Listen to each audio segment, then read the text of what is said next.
और आवश्यकता अनुसार इसका सेवन फायदेमंद होता है। को एक लिमिट मात्रा में शराब की आवश्यकता होती है। तो लोग कहता है कि मांझी कहते हैं शराब थोड़ा थोड़ा पिया। कुमार जी 100 चूहा खा के बिल्ली चली हज की बात कर रहे हैं। हमारे देश को आजाद हुए 76 साल हो गए, लेकिन कई चीजों में हमको अभी आजादी नहीं मिली। जैसे कि सरकारी दफ्तरों में दुश्वारियां, परेशानियां, बदइंतजामियां। हमने आजादी की जंग इसलिए लड़ी थी ताकि हमारी आने वाली पीढ़ियों की जिंदगी आसान हो सके, न कि इसलिए कि वो जगह जगह पर सरकारी दफ्तरों में धक्के खाएं, परेशानियों का सामना करना पड़े। शहीद आजम सरदार भगत सिंह जी के सपनों को साकार करने के लिए पंजाब सरकार ने फैसला किया है कि पंजाब के लोगों को अब सरकारी दफ्तरों के चक्कर नहीं लगाने पड़ेंगे, बल्कि सरकारी दफ्तर खुद चल के लोगों के घर पर आएंगे। अब सरकारी दफ्तरों के चक्कर काटने की जरूरत नहीं, बस डायल करें 1076 और सरकारी सुविधाएं अपने घर पर ही पाएं। पंजाब की भगवंत मान सरकार आपके द्वार।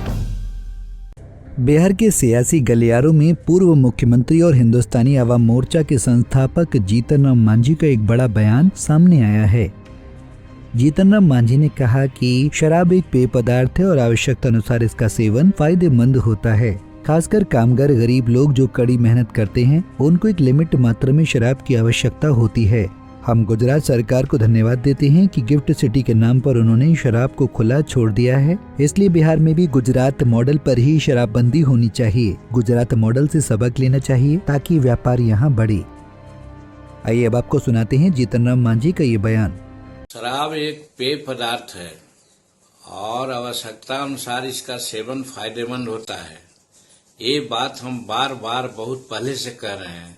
खास करके कामगार लोग, जो गरीब लोग होते हैं, कड़ी मेहनत करते हैं, उनको एक लिमिट मात्रा में शराब की आवश्यकता होती है। ये सदा हम कहते रहे हैं।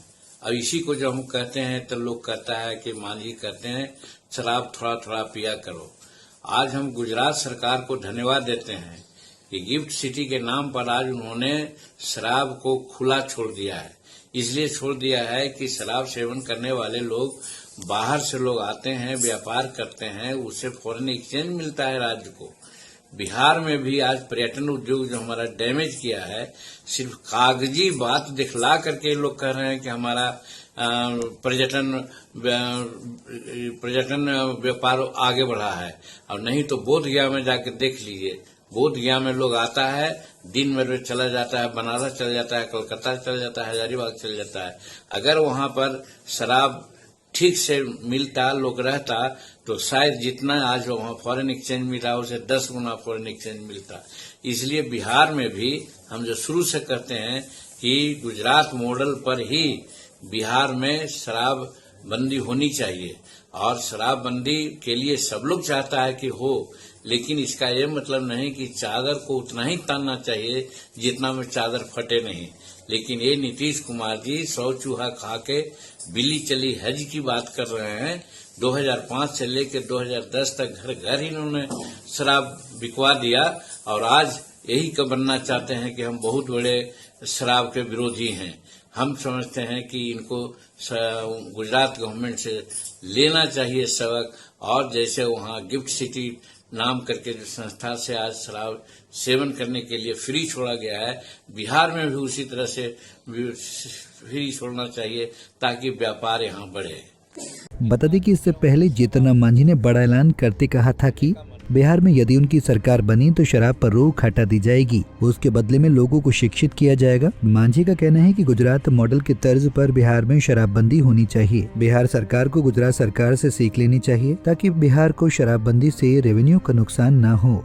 बिहार में शराबबंदी साल 2016 से ही लागू है और इसके लागू करने के तरीके पर बार बार सवाल उठाए गए। इसी वजह से इस कानून में कई बार संशोधन किए गए। मुख्यमंत्री नीतीश कुमार ने खुद जातिगत गणना की तरह ही नशा मुक्ति दिवस के मौके पर घर घर जाकर शराबबंदी पर सर्वेक्षण किए जाने की घोषणा की। वहीं मुख्यमंत्री नीतीश कुमार कह चुके हैं कि जब तक वो सत्ता में हैं तब तक बिहार में शराबबंदी जारी रहेगी। पंजाब केसरी टीवी के लिए अभिषेक कुमार सिंह की रिपोर्ट। हमसे जुड़े रहने के लिए हमारे YouTube चैनल को सब्सक्राइब करें और नई वीडियो की नोटिफिकेशन के लिए बेल आइकॉन को दबाएं।